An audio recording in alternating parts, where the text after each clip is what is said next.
This is TWiT. And I titled this, "It Seems That Wherever We Look, We Find Problems." We'll all recall that critical flaw that was found in Apple's implementation of FaceTime early in 2019. Remember, the flaw made it possible for users to initiate a FaceTime video call and eavesdrop on their callees by adding their own number as a third person in a group chat, even before the person on the other end accepted the incoming call. Apple responded by immediately taking FaceTime's group chat feature offline until the oversight was fixed, as it was in a subsequent update. But the interesting nature of this flaw captured the attention of a Google Project Zero researcher named Natalie Silvanovich. She describes what made this flaw so different and interesting to her as follows. She wrote, on January 29th, 2019, a serious vulnerability was discovered in group FaceTime, which allowed an attacker to call a target and force the call to connect without user interaction from the target, allowing the attacker to listen to the target's surroundings without their knowledge or consent. She wrote, the bug was remarkable in both its impact and mechanism. The ability to force a target device to transmit audio to an attacker device without gaining code execution was an unusual and possibly unprecedented impact of a vulnerability. Moreover, the vulnerability was a logic bug in the FaceTime calling state machine that could be exercised using only the user interface of the device. While this bug was soon fixed, the fact that such a serious and easy-to-reach vulnerability had occurred due to a logic bug in a calling state machine, an attack scenario I had never seen considered on any platform, she wrote, made me wonder whether other state machines had similar vulnerabilities as well.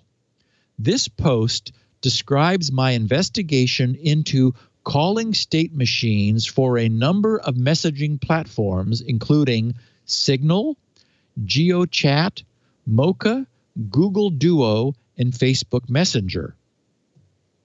And I have a link in the show notes for anyone who's interested. Again, super detailed. I'm going to skip all that, but cut to the chase here. So in her very detailed posting, Natalie proceeds to explain how WebRTC sessions are established between a caller and a callee, and how, unless particular care is taken in the interactive handshaking between the endpoints, which is managed by a state machine, a number of exploits are possible, arising from subtle mistakes made in the implementation of the governing protocol's state machines. So again, for anyone who's interested in the details, the link is here. So I'm only going to share what Natalie's subsequent research uncovered. As with Apple's pre-patched FaceTime, many other apps allowed calls to be connected without interaction from the callee, while also potentially permitting the caller to force a callee device to transmit audio and video data.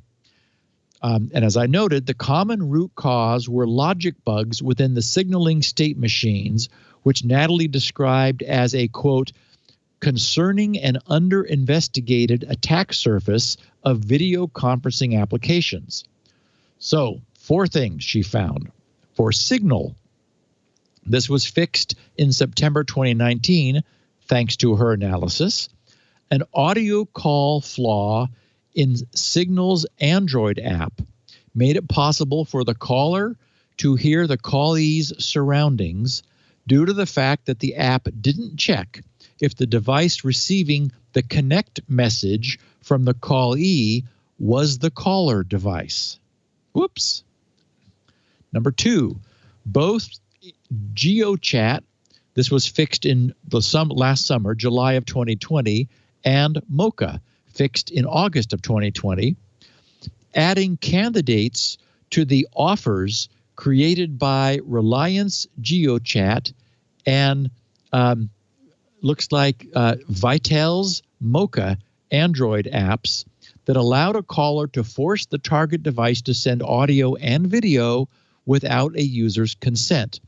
The flaws stemmed from the fact that the peer-to-peer connection had been set up even before the callee answered the call, thus increasing the remote attack surface of WebRTC. Third, actually fourth, if you consider that we had 2 last time, Facebook Messenger, which was recently just fixed in November of 2020, a vulnerability that could have granted an attacker who's logged into the app to simultaneously initiate a call and send a specially crafted message to a target who is signed into both the app as well as another messenger client such as the web browser, and begin receiving audio from the callee device. And finally, Google Duo, fixed last December, a race condition between disabling the video and setting up the connection that, in some conditions, could cause the callee to leak video packets from unanswered calls. So I titled this piece, "It Seems That Whenever We Look, We Find Problems," because that seems to be today's reality. Natalie wasn't driven to examine these communication applications because of any known flaws. She was just wondering whether anything might be wrong when she saw a problem in FaceTime that she realized might be endemic.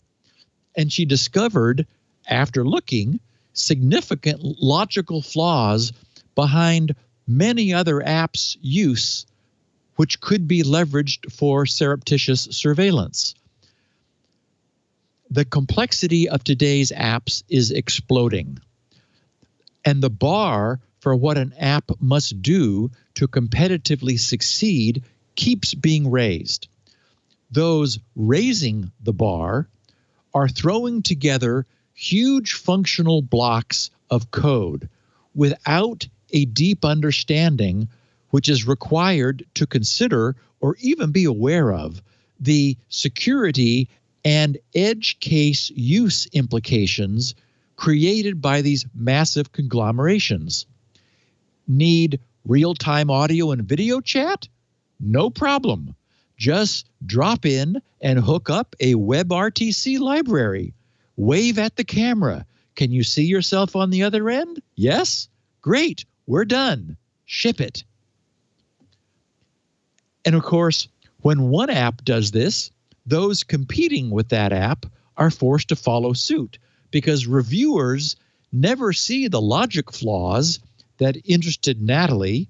Reviews create app feature grids filled in with red and green squares showing which apps offer which features. So anyone whose app has a glaring red box highlighting a missing feature is in a big hurry to go grab some barely understood third-party library, drop it in, hook it up, wave at the camera, and push out a new feature release. And I'm not sure, and this is the point here, how or why this is ever going to change. Some things do change. I still have, and Leo, you probably do too, the Control-S habit, as I call it. All the time, constantly. Which was developed from the need to constantly save our work. Because it crashed. Everything crashed. Exactly. Back at the dawn of all this, you never knew when the app or the operating system you were using was going to freeze up, which was something that generally happened multiple times per day without any warning. Now, that doesn't generally happen anymore, not like it once did. But the problem is, everything is driven by economics. When apps and OSs crashed and work was lost, users were unhappy. This created an economic cost because there was an incentive to seriously consider trying a different word processor or whatever app, or even change OSs.